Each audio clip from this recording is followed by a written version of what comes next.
नमस्कार। स्वागत है आप सबका राजनीति के इस अखाड़े में। मेरा नाम है अजय सेतिया। मित्रों, हिंदू मत मतांतरों के साधु संत एक आंदोलन की रूपरेखा बना रहे हैं।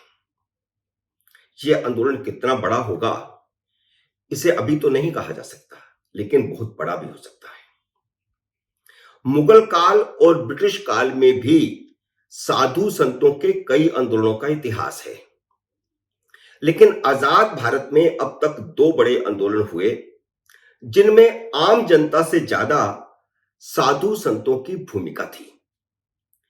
इनमें से एक आंदोलन सफल रहा था और एक विफल रहा। पहला आंदोलन गोरक्षा का था जो 1966 में हुआ था। जनवरी 1966 में प्रधानमंत्री बनने के बाद इंदिरा गांधी ने स्वामी कृपात्री जी से मुलाकात की थी।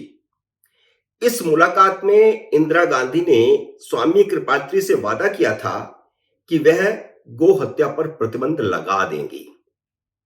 स्वामी कृपात्री ने यह बात इंदिरा गांधी को कई बार याद दिलाई, लेकिन इंदिरा गांधी ने ना कोई कदम उठाया, ना कोई जवाब दिया। तो स्वामी कृपात्री ने साधु संतों से विचार विमर्श करके आंदोलन का रास्ता चुना। भारत साधु समाज, सनातन धर्म और जैन धर्म के साधु संतों ने देश भर में चले इस आंदोलन में हिस्सा लिया।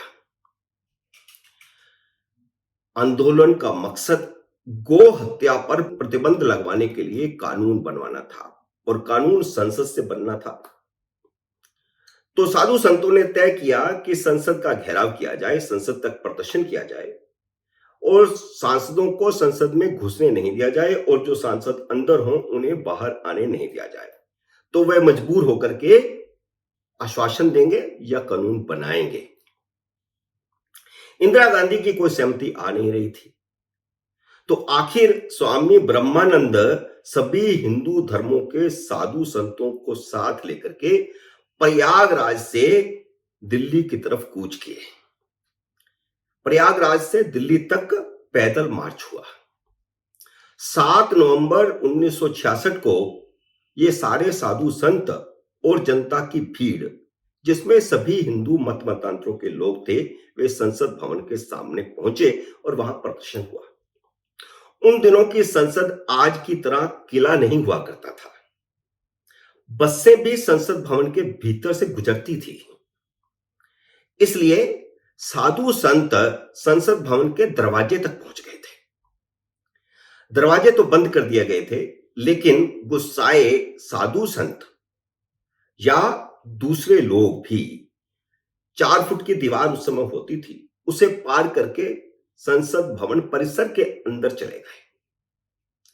इंदिरा गांधी ने फायरिंग के आदेश करवा दिए, जिसमें दर्जनों साधु संत और आम लोग मारे गए थे। संसद मार्ग पर लाशें बिछी थीं और चारों तरफ खून ही खून नजर आ रहा था। इंदिरा गांधी ने आंदोलन को कुचल दिया था। दूसरा आंदोलन राम जन्मभूमि का आंदोलन था। 1986 में कोर्ट के आदेश से राम जन्मभूमि के ताले खुले थे। राम जन्मभूमि के बगल में विशाल मंदिर बनाने के लिए 1989 में ताले खुलने के 3 साल बाद विश्व हिंदू परिषद ने एक मुहिम शुरू की। रामलला के दर्शन तो हो रहे थे, वह 1986 में ताले खुलने के बाद शुरू हो गए, लेकिन वह एक छोटा सा कमरा था जिसे बाबरी मस्जिद कहा जाता था, लेकिन उसके अंदर मूर्तियां स्थापित हो चुकी थी। तो कोर्ट के आदेश से उसके दर्शन भी शुरू हो गए थे। मामला कोर्ट में गया। जब विश्व हिंदू परिषद ने कहा कि बगल में हम मंदिर बनाते हैं विशाल, तो उसको लेकर भी बाबरी मस्जिद कमेटी बनी और बाबरी मस्जिद कमेटी कोर्ट में चली गई। कोर्ट ने मंदिर निर्माण शुरू करने के लिए शीला पूजन पर रोक लगा दी। तो साधु संतों ने राम जन्मभूमि मुक्ति का आंदोलन शुरू करने का फैसला किया। यानी पहले एक छोटी बात थी कि बगल की भूमि जिसे सरकार भी देने को तैयार थी, उसका अधिग्रहण कर लिया गया था, वहां एक मंदिर बन जाता तो यह फिर इतना बड़ा आंदोलन शुरू नहीं होता। और उस आंदोलन के बाद 1992 में राम भक्तों की भीड़ ने 1625 के उस ढांचे को ही तोड़ दिया जिसे बाबरी मस्जिद कहा जाता था, जिसे बाबर ने मंदिर को तोड़ करके बनवाया था और जिसे बाद में वे कहते थे कि यह बाबरी मस्जिद है, जबकि हिंदू कहते थे कि यह बाबरी ढांचा है। कांग्रेस का स्टैंड था कि बाबरी मस्जिद को दोबारा बनाएंगे। जब यह ढांचा टूट गया तो कांग्रेस ने यह स्टैंड लिया और भारतीय जनता पार्टी की जो 3-4 राज्यों में सरकार थी वह गिरा दी। फिर कोर्ट में केस चला और अंततः सुप्रीम कोर्ट ने अपने फैसले में कहा कि यह जगह ही राम जन्मभूमि है और अब वहां श्री राम जन्मभूमि मंदिर बन रहा है। इस तरह साधु संतों की अगुवाई वाला गोरक्षा का पहला आंदोलन विफल हुआ था तो दूसरा सफल हुआ। अब तीसरे आंदोलन की भूमिका बन रही है। तीसरे आंदोलन की भूमिका इसलिए बन रही है क्योंकि तमिलनाडु की सत्ताधारी पार्टी डीएमके ने सनातन धर्म को खत्म करने की बातें करना शुरू कर दिया है। तमिलनाडु की हिंदू और हिंदी की विरोध की जड़ें रामास्वामी पेरियार के आंदोलन में है। रामास्वामी पेरियार कौन थे? वह कांग्रेस के एक नेता थे। 2019 में उन्होंने कांग्रेस ज्वाइन की थी, लेकिन 2025 में कांग्रेस को ब्राह्मणवादी पार्टी कहते हुए कांग्रेस छोड़ दी थी। 6 साल में कांग्रेस में रहे। उन्होंने स्वाभिमान आंदोलन शुरू किया जिसका मकसद हिंदू रहित बल्कि धर्म रहित तर्क संगत समाज बनाना था।